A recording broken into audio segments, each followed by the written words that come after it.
اعوذ باللہ من الشیطان الرجیم بسم اللہ الرحمن الرحیم نحمدہ ونصلی علی رسولہ الکریم۔ انتہائی قابل احترام سامعین اور مجھ سے اچھے لوگوں، السلام علیکم ورحمۃ اللہ وبرکاتہ۔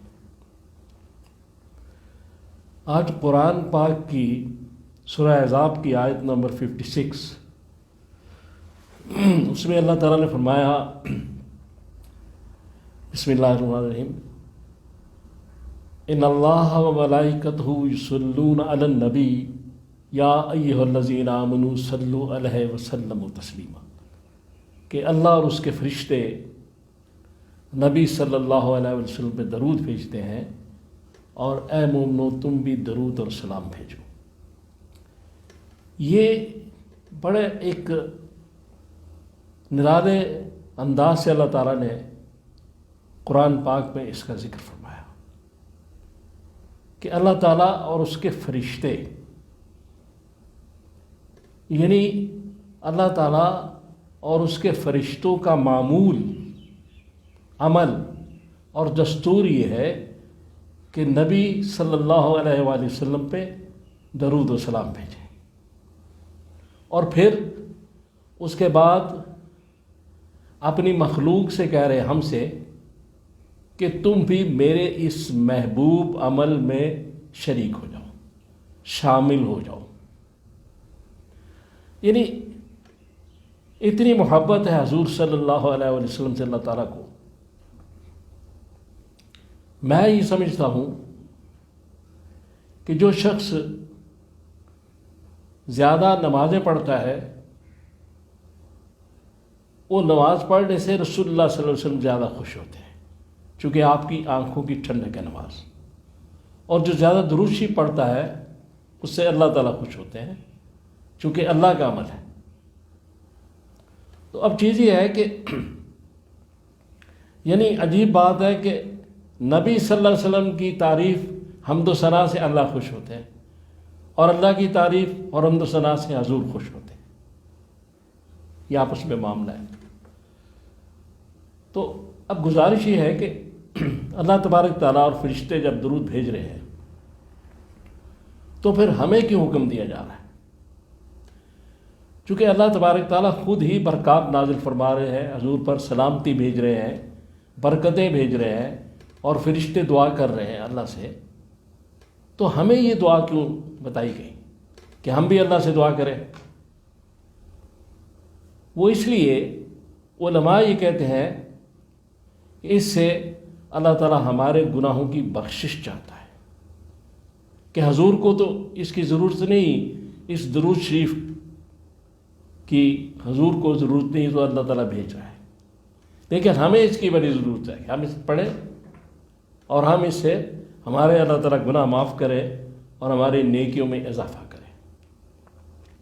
دیکھیں حدیث پاک میں ہے، اور یہ نسائی کی حدیث ہے، کہ جو شخص حضور پر ایک دفعہ درود شریف بھیجتا ہے اللہ تعالیٰ اس پر 10 دفعہ بھیجتے ہیں، اور جو ایک دفعہ سلام بھیجتا ہے اللہ تعالیٰ 10 دفعہ سلام بھیجتے ہیں۔ پھر نسائی کی حدیث ہے کہ اس میں ایک دن رسول اللہ صلی اللہ علیہ وسلم تشریف لائے تو آپ بڑے خوش تھے، تو صحابہ نے کہا یا رسول اللہ آج بہت خوش ہیں، کیا بات ہے؟ تو آپ نے فرمایا کہ جبریل آئے تھے اور انہوں نے مجھے کہا کہ اللہ تعالیٰ نے فرمایا ہے کہ کیا اے محمد آپ کو خوش کرنے کے لیے کافی نہیں ہے کہ اگر کوئی آپ کا امتی مجھ پہ ایک دفعہ درود بھیجے تو میں 10 دفعہ اس پہ درود بھیجوں، اور ایک دفعہ مجھ پہ سلام بھیجے میں 10 دفعہ اس پہ سلام بھیجوں؟ کیا آپ کے خوشی کے لیے کافی نہیں؟ تو قرآن میں سورہ والضحیٰ میں کہا گیا وَلَا سَوْفَ یُعْطِیکَ رَبُّکَ فَتَرْضَیٰ، کہ ہم آپ کو اتنا دیں گے کہ آپ خوش ہو جائیں گے۔ تو آپ کی امت کی جو بخشش ہے، جو ان کے گناہ معاف ہونے، یہ حضور کی خوشی ہے، حضور اسی میں خوش ہیں کہ ہم جو آپ کی امت ہیں وہ کسی طرح بخش جائیں۔ لیکن محسن انسانیت اور ہمارے محسن حضور جو ہیں، ہم ان کے احکامات کے خلاف کیوں جاتے ہیں؟ ہم اگر ان سے محبت کرتے ہیں تو ان کے احکام کو زیادہ ماننا چاہیے۔ جب وہ ہم سے اتنی محبت رکھتے ہیں اور ہماری بہتری چاہتے ہیں تو ہمیں ان کی بات ماننی چاہیے، اور جو وہ دیں ہمیں لے لینا چاہیے، جسے منع کریں چھوڑ دینا چاہیے۔ پھر اس کے بعد یہ ہے کہ درود شریف جو ہے اس میں یہ بھی کہا گیا مستدرک میں کہ یہ جبریل کی بد دعا ہے کہ جو شخص نہیں پڑھتا اس کو اللہ تعالیٰ ذلیل و خوار کرے۔ اور پھر اس کے بعد جو شخص حضور پہ درود نہیں بھیجتا، یہ ترمذی میں ہے کہ وہ خسارے میں رہتا ہے، نقصان میں رہتا ہے۔ لہذا حضور پر درود بھیجنا کم از کم 100 دفعہ صلی اللہ علیہ وآلہ وسلم، یہ مختصر ترین درود شریف حدیث کا، یہی پڑھ لیا کرے۔ اور علماء کی نظر میں جو 300 دفعہ پڑھے وہ کثیر درود شریف میں شامل ہو جاتا ہے، کثرت سے پڑھنے والا۔ تو حضور کی ایک حدیث پاک ترمذی میں یہ بھی ہے کہ آپ نے فرمایا کہ قیامت والے دن سب سے زیادہ اس شخص کا حق ہے میری قربت کا، میرے قریب ہونے کا، جو مجھ پہ زیادہ درود بھیجتا ہے۔ اس کے بعد یہ پھر درود شریف جو پڑھنا ہے، اس سے ہماری روحانی اور جسمانی بیماریاں بھی دور ہوتی ہیں۔ درود شریف پڑھنے سے تزکیہ نفس بھی ہوتا ہے، اور بعض اوقات یہ بعض تجربات میں لوگوں نے یہ باتیں لکھی ہیں کہ کسی کو اگر فالج یا سٹروک کا خطرہ ہو تو درود شریف پڑھے جو خطرہ ٹل جاتا ہے۔ اسی طرح اور بھی بے شمار شفا ملتی ہے اس سے، درود شریف پڑھنے سے خیالات پاک ہوتے ہیں، ذہن پاک ہوتا ہے، روح پاک ہوتی ہے۔